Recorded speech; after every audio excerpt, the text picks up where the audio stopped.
हम रिंग क्या होती है या उससे रिलेटेड थ्योरम ये सब हम कर चुके हैं। उसी का नेक्स्ट टॉपिक है सब रिंग। रिंग हम कर चुके हैं, रिंग का ही नेक्स्ट टॉपिक है सब रिंग। अब सब रिंग क्या होती है? अगर आपने रिंग की वीडियो नहीं देखी तो आप मेरी लास्ट वीडियो में जाकर रिंग को चेक कर सकते हो। सब रिंग, अब देखो हमने सबसेट के बारे में पढ़ा हुआ है कि अगर हमारे पास ए कोई सबसेट है बी का, it means A contain B. इसका मीन्स क्या हुआ कि ए के एलिमेंट बी को बिलोंग करते हैं।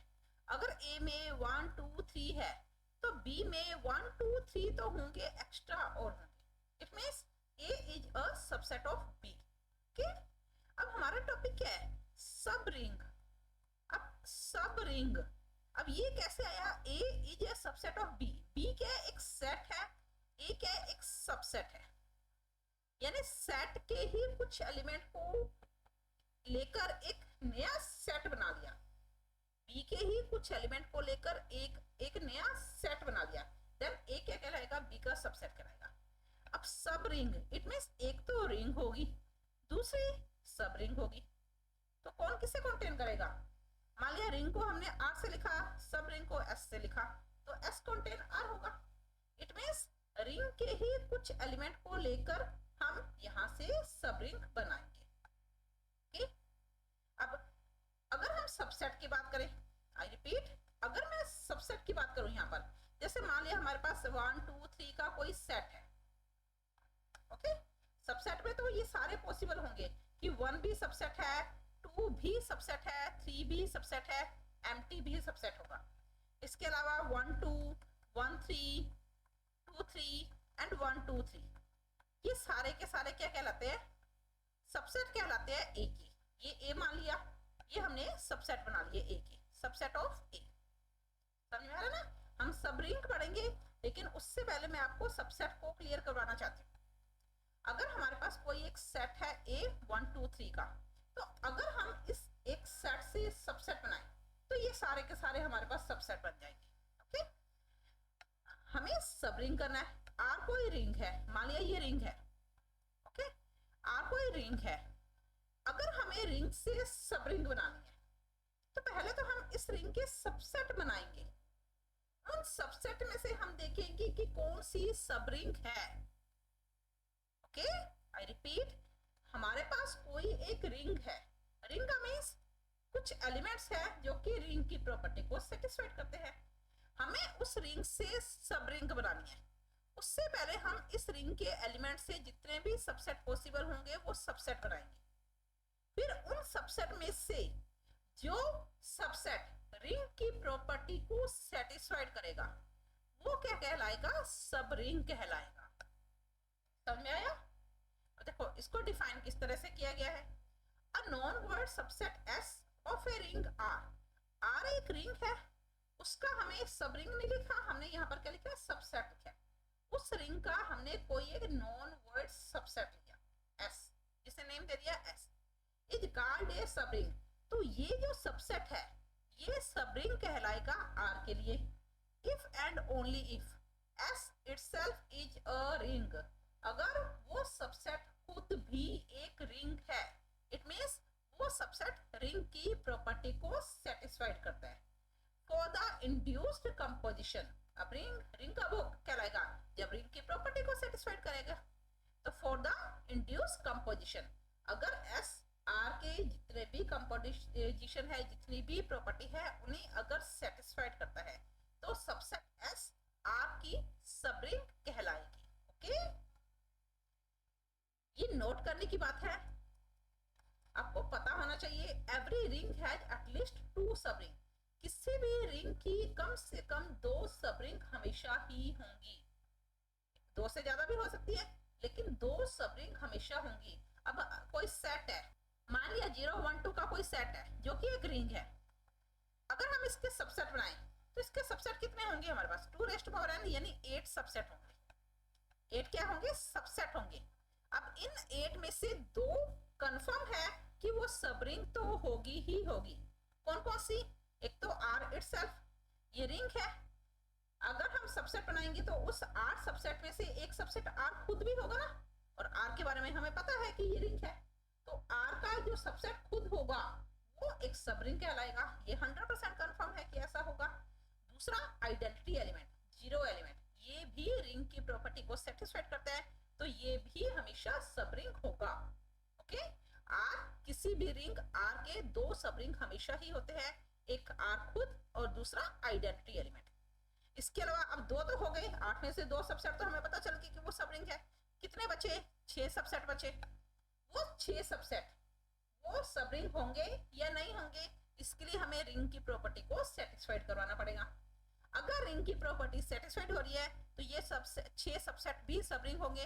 हो सकते हैं 6 के 6 हो सकता है 4 हो सकता है 3 हो, कोई भी हो सकते हैं।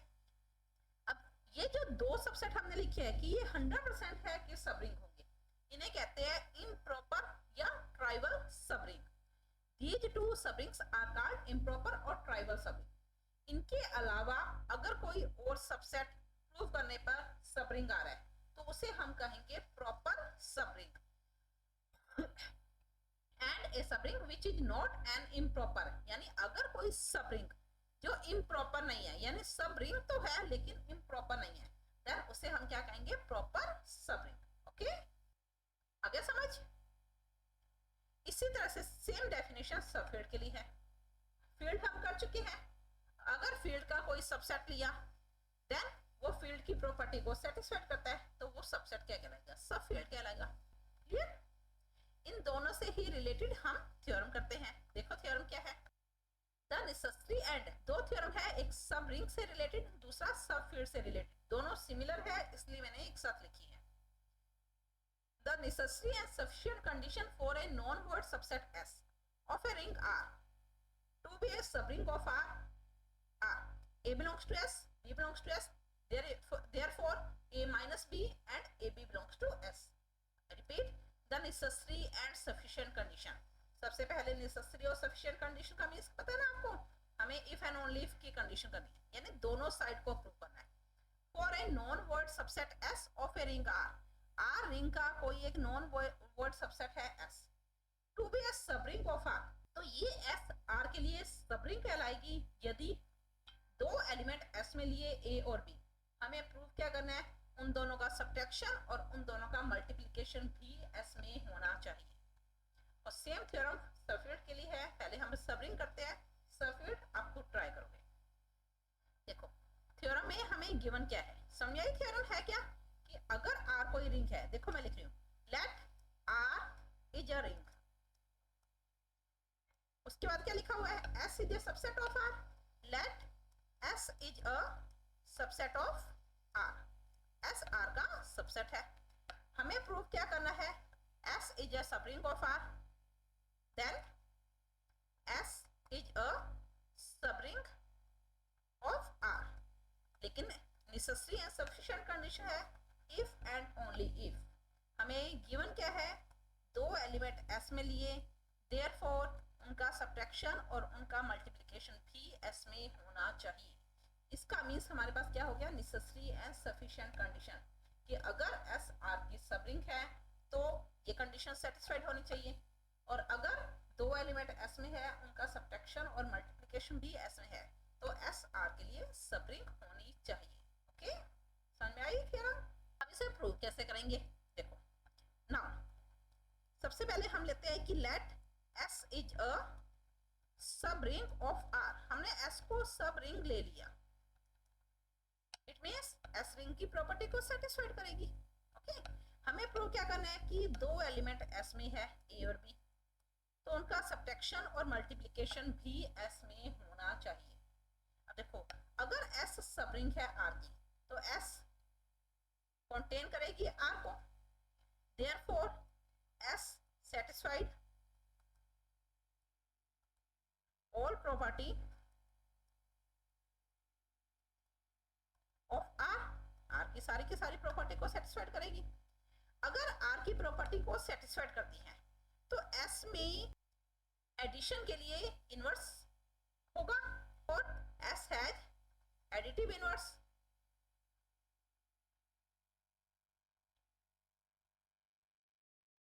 एडिटिव इनवर्स, इसमें एडिशन के लिए इनवर्स होगा. It means if A belongs to S, B belongs to S.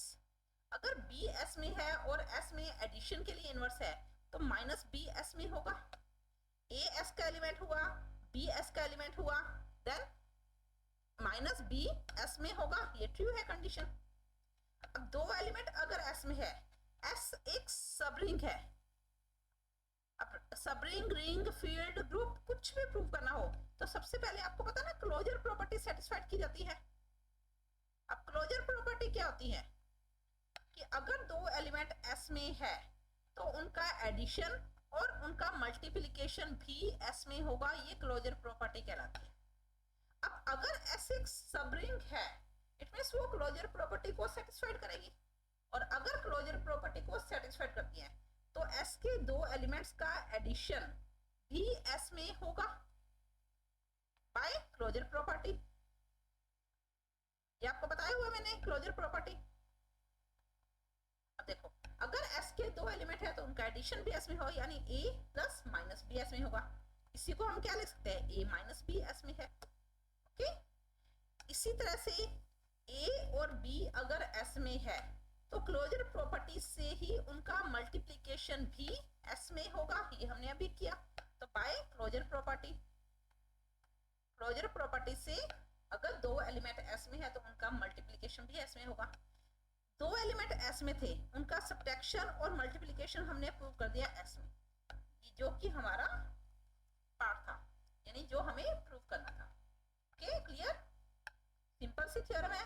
S अगर एक सब रिंग है, दो एलिमेंट S में है तो उनका सब्ट्रैक्शन और मल्टीप्लिकेशन भी S में होना चाहिए. ये हमें प्रूव करना है. S एक सब रिंग है, S में दो एलिमेंट लिए. अगर S सब रिंग है R की तो S कंटेन R होगा. इट मींस S R की सारी प्रॉपर्टी को सेटिस्फाइड करेगी. R की प्रॉपर्टी में एडिशन के लिए इनवर्स लॉ सेटिस्फाइड होता है तो S में भी एडिशन के लिए इनवर्स लॉ होगा, सेटिस्फाइड होगा. S हैज एडिटिव इनवर्स या S satisfied inverse law of for addition. अगर A S में है, B S में है तो एडिशन के लिए इनवर्स B का इनवर्स भी S में होगा, यानी माइनस B S में होगा. एडिशन के लिए है तो माइनस B, मल्टीप्लिकेशन के लिए हो तो B इनवर्स. अब दो एलिमेंट S में है, S एक रिंग है, क्योंकि रिंग की प्रॉपर्टी को सेटिस्फाइड करती है तभी वो सब रिंग है ना. तो S एक रिंग है, देन S क्लोजर प्रॉपर्टी को सेटिस्फाइड करेगी. इट मींस अगर दो एलिमेंट S में है तो उनका एडिशन भी S में होगा, उनका मल्टीप्लिकेशन भी S में होगा. Hence जो कि हमें प्रूव करना था. ओके. लेकिन इफ एंड ओनली इफ की कंडीशन है तो हम इसका कन्वर्स भी करेंगे. कन्वर्स में हमने क्या मान लिया कि A और B दो एलिमेंट S के हैं एंड A माइनस B और A B S को बिलोंग करता है. यहाँ पर S क्या है, subset of R. S R का सबसेट है, सबसेट ऑफ R. तो हमें प्रूव क्या करना है, to prove S is a subring of R. S R के लिए सब रिंग होगी, ये हमें प्रूव करना है. अब सब रिंग क्या होती है, जो रिंग की प्रॉपर्टी को सेटिस्फाई करे. तो हमें रिंग की सारी प्रॉपर्टी को सेटिस्फाई करना है. अब देखो S R का सबसेट है तो S कंटेन करेगा R को. Abelian group, associative law, identity law, inverse law and combinative law. Associative, identity, inverse and combinative law. Semigroup होता है only associative law and distributive law होता है addition और मल्टीप्लिकेशन के लिए एक साथ होता है. तो हमें इन प्रॉपर्टी को यहाँ पर सेटिस्फाइड करना है. अब एसोसिएटिव और कॉम्बिनेटिव, अगर कोई सेट, आई रिपीट, अगर कोई सेट क्लोजर प्रॉपर्टी को सेटिस्फाइड करता है तो वो एसोसिएटिव और कॉम्बिनेटिव को भी सेटिस्फाइड करेगा. ओके, होता है ना ऐसा. अगर कोई सेट क्लोजर प्रॉपर्टी को सेटिस्फाइड करता है तो एसोसिएटिव और कॉम्बिनेटिव को भी सेटिस्फाइड करेगा. अब S हम प्रूव कर देते हैं क्लोजर प्रॉपर्टी के लिए. A और B S में है तो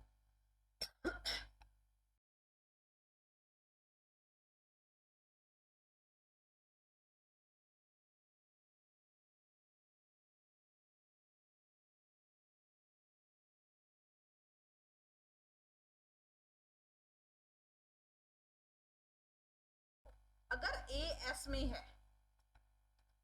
फिर से रिपीट करें, ए एस में है तो हमें गिवन क्या है, हमें गिवन है कि अगर एस के दो एलिमेंट है तो उनका सब्ट्रैक्शन भी एस में है। It means A minus A S में होगा, इट मीन्स 0 एस में होगा। फिर से हम लिखिए 0 एस में है, अगेन 0 एस में है, यानी 0 is element of S and A S का एलिमेंट है।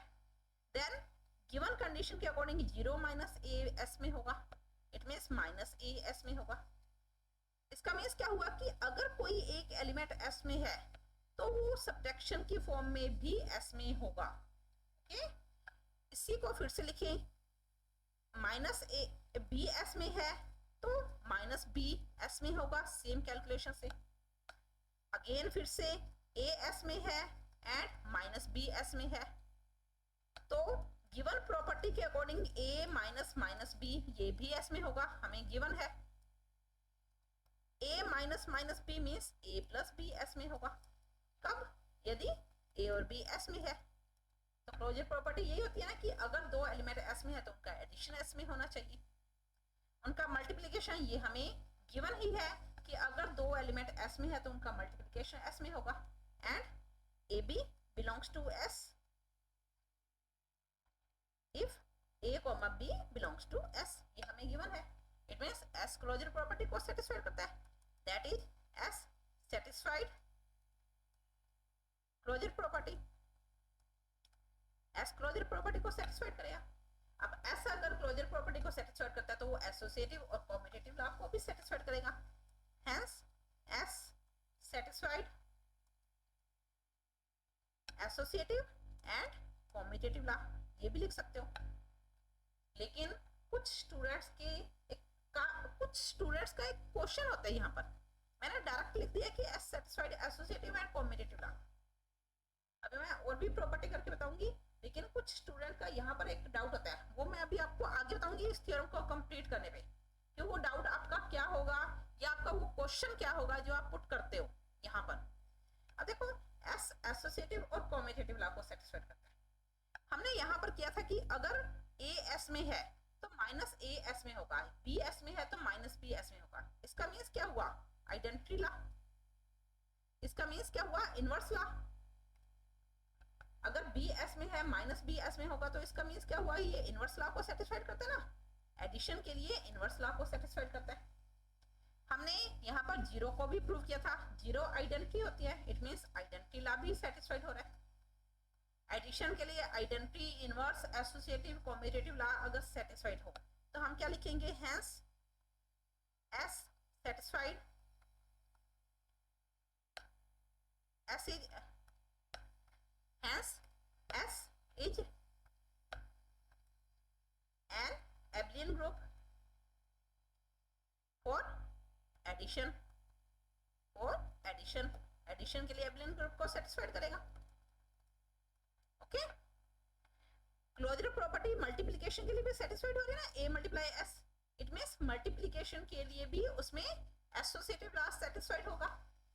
अब अगर एसोसिएटिव और कॉम्यूटेटिव लॉ satisfied हो रहा है तो डिस्ट्रीब्यूटिव लॉ अपने आप ही ट्रू होगा। डिस्ट्रीब्यूटिव लॉ क्या होता है? A dot B plus C is equal to A dot B plus A dot C, तो A dot B plus C is equal to A dot B A dot C. अगर दो element S में है तो उनका addition भी S में होगा, अगर दो एलिमेंट एस में है तो उनका मल्टीप्लिकेशन भी एस में होगा। तो डिस्ट्रीब्यूटिव लॉ भी अपने आप सेटिस्फाइड होगा अगर एस क्लोजर प्रॉपर्टी को सेटिस्फाइड करता है। ओके, एस एडिशन के लिए एबलियन है, मल्टीप्लिकेशन के लिए सेमी ग्रुप है, डिस्ट्रीब्यूटिव लॉ को सेटिस्फाइड करता है, तो हम क्या लिखेंगे? Hence S is a subring of R, S R के लिए सबरिंग होगी। ओके, समझ में आया? ये तो था प्रूव करके बताना। अब अगर हम प्रैक्टिकली देखें, मैंने अभी आपसे क्या कहा था, कुछ स्टूडेंट्स का क्वेश्चन होता है, तो उस क्वेश्चन को अगर हम प्रैक्टिकली देखें तो आपका क्वेश्चन भी सही है और हम उस तरह से भी कर सकते हैं। यहाँ तक समझ में आ गया ना? इसी को देखो, मैं यहाँ पर क्वेश्चन क्या होता है आप स्टूडेंट्स का, आपका क्वेश्चन होता है कि मैम अगर कोई एलिमेंट एस में है तो वो एलिमेंट आर में होगा ही होगा, बिकॉज एस कंटेन आर है। अगर कोई एलिमेंट एस में है और एस कंटेन करता है आर को, यानी S is a subset of R, तो एस आर आर में भी, तो वो एलिमेंट आर में भी होगा, और अगर कोई एलिमेंट आर में है तो वो रिंग की प्रॉपर्टी को सेटिस्फाइड करेगा, एंड दैट्स ट्रू, और ये सही है, ऐसा भी कर सकते हो। जैसे देखो हमारा क्वेश्चन क्या था कि अगर ए और बी एस में है तो हमें गिवन है A minus B, A B S में है, तो हमें प्रूव करना है, देन प्रूव हमें क्या करना है कि एस सब रिंग होगी, ये हमें प्रूव करना है। अब सब रिंग क्या होती है, रिंग की प्रॉपर्टी को सेटिस्फाई करें। अब देखो रिंग की फर्स्ट प्रॉपर्टी क्या होती है, एडिशन के लिए एबलियन ग्रुप, ये भी कर सकते हो आप, एडिशन के लिए एबलियन ग्रुप। इसमें फर्स्ट प्रॉपर्टी क्या होती है, एसोसिएटिव लॉ। एसोसिएटिव लॉ के लिए हम तीन एलिमेंट लेंगे, किसके, एस के। अगर ये तीनों एलिमेंट एस में है तो ये तीनों एलिमेंट आर में भी होंगे। तो रिंग के लिए हम इसे इस तरह से लिख सकते हैं ना, A plus B plus C is equal to A plus B plus C लिख सकते हैं। मैंने ऐसा क्यों नहीं किया इसका कारण भी आपको बताऊंगी, आप कर सकते हो, लेकिन ऐसा क्यों नहीं किया या आप लोग क्यों नहीं करोगे उसका कारण भी मैं आपको बताऊंगी। इसी तरह से कॉम्बिनेटिव लॉ अगर हम करें तो कॉम्बिनेटिव लॉ में भी हमने तीन एलिमेंट, दो एलिमेंट लिए जो एस में है, एस में है तो ये आर में भी होंगे, अगर आर में है तो a plus B equal to B plus A. इस तरह से हम सारी की सारी प्रॉपर्टी कर सकते हैं, लेकिन हमने ऐसा नहीं किया, इसको हमने इस तरह से सॉल्व किया। उसका कारण क्या है ये मैं आपको बताऊं। इसका कारण ये है कि अगर हम इस तरह से थ्योरम को सॉल्व करें, कर सकते हैं, लेकिन अगर हम इस तरह से थ्योरम को सॉल्व करें तो हमें जो गिवन कंडीशन है उसका कहीं पर भी यूज नहीं होगा। आई रिपीट, अगर हम इस तरह से थ्योरम को सॉल्व करते हैं तो हमें जो गिवन कंडीशन है उसका कहीं यूज नहीं होगा, और क्वेश्चन को सॉल्व करने के लिए जो हमें गिवन है हम उसका यूज तो करेंगे ना। इसलिए हमने थ्योरम को इस तरह से सॉल्व नहीं किया, हमने थ्योरम को सॉल्व करने के लिए इस मेथड को यानी गिवन कंडीशन को अप्लाई करके कैलकुलेशन की है। आई होप आपको समझ में आ गया होगा। फिर भी अगर कोई डाउट हो तो आप मुझे कमेंट कर देना, मैं आपके डाउट को क्लियर कर दूंगी। ओके, इसी तरह से आपको फील्ड की थ्योरम करनी है। फील्ड की थ्योरम भी सेम है कि the necessary and sufficient condition for a non void subset S of a field F to be a subfield of F।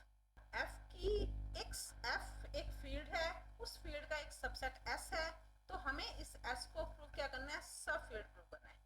दो कंडीशन गिवन है कि अगर A और B S में है तो A माइनस बी भी S में होगा, अगर A S में है और B जो कि 0 नहीं है S में है, देन AB इनवर्स भी S में होगा। ओके, सेम करनी है, कहीं पर कोई चेंज नहीं होगा, ट्राई करना।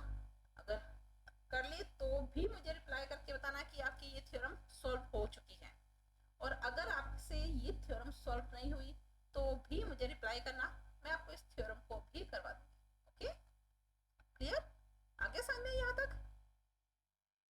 नेक्स्ट एक और थ्योरम देखो, the intersection of two subrings is again a subring. The intersection of two subring, दो सबरिंग है, उनका इंटरसेक्शन भी हमें सब रिंग प्रूव करना है। अब देखो सब रिंग के लिए रिंग की प्रॉपर्टी सेटिस्फाइड करनी होती है, लेकिन अब हम ऐसा नहीं करेंगे। हमने ये थ्योरम प्रूव कर ली कि अगर कोई S एक सबसेट है R का तो ये सबसेट सब रिंग कहलाएगा अगर ये कंडीशन ट्रू है, यानी दो एलिमेंट S में, उनका सब्ट्रैक्शन और मल्टीप्लिकेशन भी S में होगा, देन S एक सब रिंग होगी। ओके, तो अभी हमें बार बार रिंग की प्रॉपर्टी नहीं करनी है, क्योंकि रिंग की प्रॉपर्टी करेंगे एडिशन के लिए एब्लियन, मल्टीप्लिकेशन के लिए सेमी ग्रुप, डिस्ट्रीब्यूट लॉ, तो क्वेश्चन लेंथी हो जाएगा। तो क्वेश्चन के लिए हम सब रिंग की इस प्रॉपर्टी को अप्लाई करेंगे, क्योंकि ये इफ एंड ओनली इफ में कंडीशन थी कि अगर दो एलिमेंट S में लिए, उनका सब्ट्रैक्शन और मल्टीप्लिकेशन S में प्रूव कर दिया तो S एक सब रिंग होगी, ये हम प्रूव कर चुके हैं। इसी को हम आगे थ्योरम में यूज करेंगे। The intersection of to subrings, दो सब रिंग्स लेंगे, उनका इंटरसेक्शन हमें प्रूव करना होगा सब रिंग होगी। तो देखो कैसे होगा इसका सॉल्यूशन। हमें क्या करना है, दो सब रिंग लेनी है, तो let S1 and S2 are two subrings. दो सबरिंग्स हमने ली S1 और S2, हमें दो सबरिंग लेनी है, सबसेट नहीं लेने, इनका इंटरसेक्शन प्रूव करना है। To prove S1 intersection S2 is also a subring. अगर ये सबरिंग है तो किसने किसी रिंग की होगी, ऑफ R, R की सबरिंग है। यहाँ पर R क्या है, एक रिंग है। Let R is a ring, ये भी आप लिख सकते हो यहाँ पर स्टार्टिंग में, let R is a ring. Let S1 and S2 are two subring of R. Then to prove S1 intersection S2 is also a subring of R. Okay? अब देखो S1 और S2 दो अलग अलग सबरिंग है। S1 और S2 को के इंटरसेक्शन को सबरिंग प्रूव करना है। अभी हमने क्या किया था, अभी लास्ट थ्योरम में हमने क्या किया, जिससे हमें सबरिंग प्रूव करना है उसमें दो एलिमेंट ले लिए। ओके, ए और बी इंटरसेक्शन है, तो हम प्रूव क्या करेंगे, देन, तो हमें प्रूव क्या करना है, देन टू प्रूव इन दोनों एलिमेंट का सब्ट्रैक्शन और इन दोनों एलिमेंट का मल्टीप्लिकेशन, ये भी इंटरसेक्शन में होना चाहिए। अगर ऐसा है तो ये सबरिंग हो जाएगी। अब देखो ए और बी इंटरसेक्शन में है, now A and B belongs to S1 intersection S2। Intersection का मीन्स क्या होता है, कॉमन एलिमेंट। अगर ए और बी इंटरसेक्शन में है, इट मीन्स ए और बी S1 में भी होंगे, ए और बी S2 में भी होंगे। अगर S1 में है, S1 हमें क्या गिवन है, S1 एक सबरिंग है, S1 इज ए सबरिंग। अगर कोई सबरिंग है उसमें दो एलिमेंट है, तो उन दोनों का सब्ट्रैक्शन और उन दोनों का मल्टीप्लिकेशन S1 में होगा। ओके, ये हमने अभी थ्योरम की थी ना। ए और बी S2 में है, S2 एक सबरिंग है, तो अभी हमने जो थ्योरम की थी उस थ्योरम के अकॉर्डिंग अगर S2 एक सबरिंग है तो बाय डेफिनेशन या बाय थ्योरम इन दोनों का सब्ट्रैक्शन और इन दोनों का मल्टीप्लिकेशन S2 में होगा। Clear? a minus B S1 में है, a माइनस बी S2 में है। अगर कोई एलिमेंट S1 में भी है S2 में भी है तो वो एलिमेंट इंटरसेक्शन में भी होगा, तो a minus B S1 intersection S2 में होगा। इसी तरह से उन दोनों का मल्टीप्लिकेशन S1 में भी है S2 में भी है, तो इंटरसेक्शन में भी होगा ना। और अगर ऐसा है, ए यहाँ ये है थे किसके एलिमेंट, ए और बी हमने स्टार्ट कहाँ से किए थे, इंटरसेक्शन से। ए और बी इंटरसेक्शन है, उनका सब्ट्रैक्शन और मल्टीप्लिकेशन भी इंटरसेक्शन में है, तो बाय डेफिनेशन ऑफ सबरिंग क्या हुआ, S1 intersection S2 is a subring of R। आगे समझ में क्लियर? सिंपल सी थ्योरम थी जो भी आज हमने टॉपिक किया। रिंग क्या होती है, सबरिंग क्या होती है, सबफील्ड क्या होती है, इनकी डेफिनेशन क्या होगी, या इन्हें हम प्रूफ किस तरह से करेंगे। या अगर दो सबरिंग है तो उनका इंटरसेक्शन भी एक सबरिंग होगा। क्लियर? यहाँ तक कोई भी डाउट हो तो आप मुझे कमेंट कर देना। और अगर आपको आज का टॉपिक अच्छा लगा तो प्लीज़ आप इसे लाइक करें, शेयर करें, सब्सक्राइब करें और बेल आइकन पर क्लिक करें ताकि मेरा नोटिफिकेशन आप तक पहुंच सके। धन्यवाद, मिलते हैं नेक्स्ट वीडियो में इसी चैप्टर के कुछ और थ्योरम्स और क्वेश्चंस के साथ।